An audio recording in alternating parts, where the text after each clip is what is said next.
Good afternoon, everybody, and welcome to Transcending Together with Julianne, Lee, and Rachel. Good afternoon, everybody. Welcome to Transcending Together 2.0. So, since we were last together, we've made some changes. We are really pleased to announce that Rachel will be joining us on a regular basis. Yay! And also probably Carly, because she always has so much to say and not enough time to say it in. That's just So, another one. That's a nice way of saying I talk to you dang much. that's okay. Um, so, Rachel, do you want to introduce yourself to Carly? Just say hello. Yeah. So hi, I'm Rachel. As Julie's already said, we sort of have connected because we are both involved in rugby in the United Kingdom. This very lovely island that we find ourselves on. We've sort of connected over that, over rugby, calling for some action from the RFU about the trans ban. Basically for them to get rid of that is what Julie and I are both sort of involved in, and that's how we've sort of touched base. Super happy to be here, running on very little sleep today, but yeah, very happy to be here with everybody. So yeah. Yeah, so Carly, you were last with us, I think, must have been about 6 or 8 months ago, certainly right at the beginning of our show. And you had a lot to say then. Of course, 6 months is a long time in the current world that we're living in, where where I'd love to say that trans rights are improving, but I think we both know it's not. And yeah, we can talk about what's happening on this side of the pond on Mud Island, but I was quite interested to really just catch up with you in terms of where you are with your sports and your view on the political landscape, and also, did you hear about that cisgendered woman who beat all the boys in that wrestling competition? Yes, high school state championships in Arizona, Yeah. and it was great. And it was great to see, but at the same, it gives me pause. It gives me pause because so much of the story has not been. There's so much of that story backstory that I think people need to know. For starters, the young girl who did win it, that was her fourth state championship in 4 years in high school. Previously, she had won three girls' state championships at her weight class. She petitioned the Arizona State Athletic Association, the governing body for high school sports in the state, to wrestle with the boys, and she was allowed to do so on petition. So that's what led her to this championship. Now, another part of this is that Audrey Sanchez is actually an Olympic hopeful. She has been a part of USA Wrestling's Olympic development team since she was 13. This kid was a really, really good kid. I mean, and really a next level kid. You will probably see her at USA Wrestling trials this summer to get experience. She'll make the 2028 U.S. Olympic team, which will be perfect because the Olympics are one state over from her in 2028. They'll be in L.A. You'll probably see her in Brisbane in 2032. You will probably see her wherever the 2036 Olympics will be. Right now, the city that's rumored to be putting a bid together is Budapest, Hungary. Yes, Viktor Orban's Hungary is looking at the 2036 Summer Olympics. So you're going to be seeing this kid competing a lot. This is an example of a kid who's next level and really, really good. And while I celebrate this achievement, it also gives me pause because we're giving this young lady seems to get more press and respect for this last tournament than for the fact that she's won a state championship every year. And to me, while it is a great accomplishment, she did win. She beat the boys.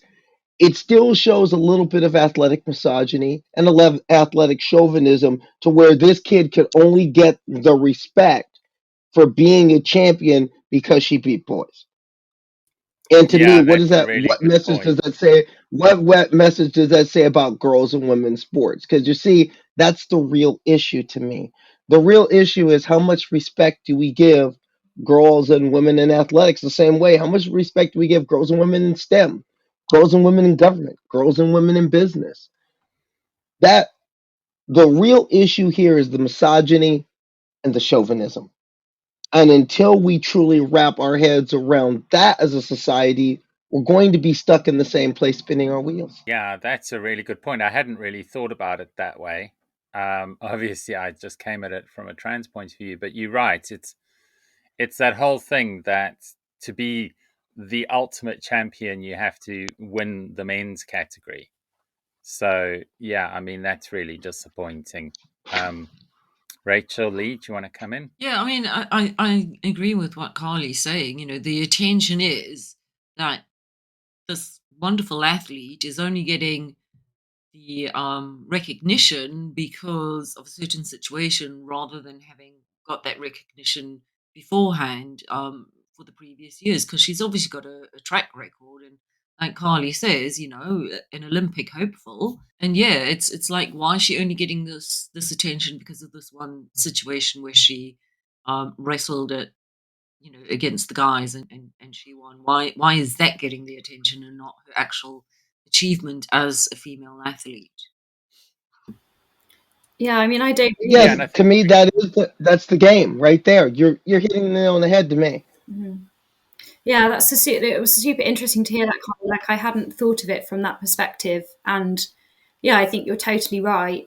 You know that actually it points to the real issue that we have in sport in general, which is that it's still a hugely misogynistic kind of environment where like girls and women are having to fight so much more to just get, you know, even basic access to sports. You know, and they have to almost be so. I think my frustration always as someone who participated in sports when I was younger was, you know, in order to actually get access and, you know, be provided with good coaching and all of this sort of stuff, you almost have to be competing at such an elite level. Whereas that the same isn't extended for, you know, men who are participating in sport who get access and coaching and stuff at all kinds of levels. So yeah, it definitely is a super interesting point that you just made. So yeah, thanks for sharing that insight. did you know we've got an absolutely wonderful merch store? You can buy merch from the show. You can buy this mug, which supports my rugby team, the Sussex Dragons. This is one of my favourites. This is best part of waking up, turf tears in my cup. We also have t-shirts which support my rugby team, and t-shirts which express our dissatisfaction with England rugby for the way they've treated trans people. And for you bikers out there, we've got our Sisters on Steel Motorcycle Club. Scan this QR code or follow the links on tigergirl.substack.com. Now back to the show. Yeah, I think that's a big part of it. And I have a theory that a lot of it is down to, I think, where I'm prepared to give cis women a little bit of leeway is that, and we talked about this a few weeks ago, where I feel that part of the problem is that people are seeing the pie, if you like, as a defined thing, and they're not. So women are getting this very small slice of the pie, and they see trans women coming in there and wanting to eat their lunch. And what we should be fighting for is to make the pie bigger. For me, that's the whole of the problem. That's the issue. That's the game right there. Perfect example of that. Take a look at the spending we've seen for Team GB the last funding bill a couple of years ago where they talked about we're going to put something like 40 billion pounds into the Team GB Olympic effort. Well, my question is, how much of that money is going to developing women? How much of that money is going into women's athletics? How much of that pound sterling is going in there? And that question to be asked, especially with what happened with British athletics at the last year, a group women who qualified championship to it going to be funded. They were, oh, you can go and run in Budapest, but you have to do it. And there's that situation. Also, there's the situation that's like where basically the British women's cycling series happened last year because it wasn't funded. So where was the money at? So I wonder, where's that development at? Emily didn't cause that. Let's be clear to the posters. Emily Bridges is not your problem here. Yeah, and the Where was Sharon Davies as the dollars well. at? Well, so where's the money at? Yeah. Where Minister of Culture on that one? Because I wonder, is the Minister for Sport and Culture, do they have the same vibe? Equality? Because you have a Minister for Equalities that's against equality. So you telling me you have a sport and culture that's against sport and culture? Because that's what it's looking like. Yeah. Again, what do you expect from the Tories? Remember, at the last Tory party conference, where did they put the LGBT section? Literally.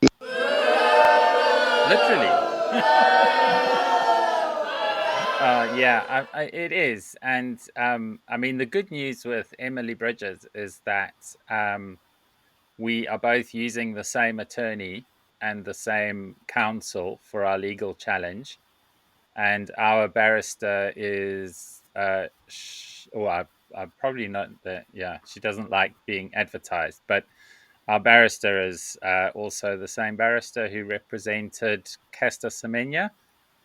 So, yeah, so I'm trying, but again, this is another one of those examples that I was talking about earlier in terms of trying to get trans women to work together.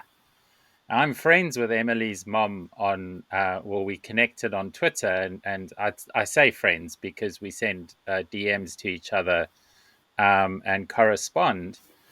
And I've reached out to so through Emily's mum, I've reached out and said, let's try to get together and talk about how we can exchange ideas and how we can take the fight, because there's the court of law, but more importantly is the court of public opinion. And that's the critical thing. That's the battle we're losing at the moment, and that's where we need to stand together. But yeah, just crickets.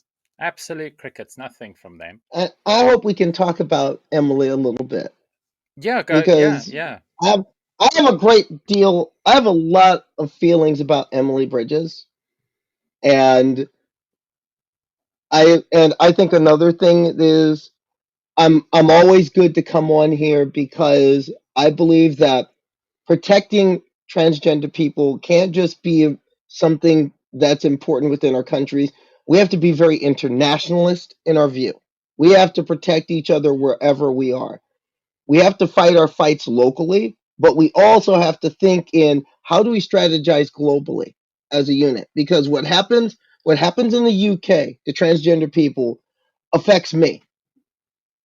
What happens in the US? Because the very people that are writing down on me in the US, the very people that are trying to harm my rights, protections, and freedoms in the US are funding those efforts in the UK right now.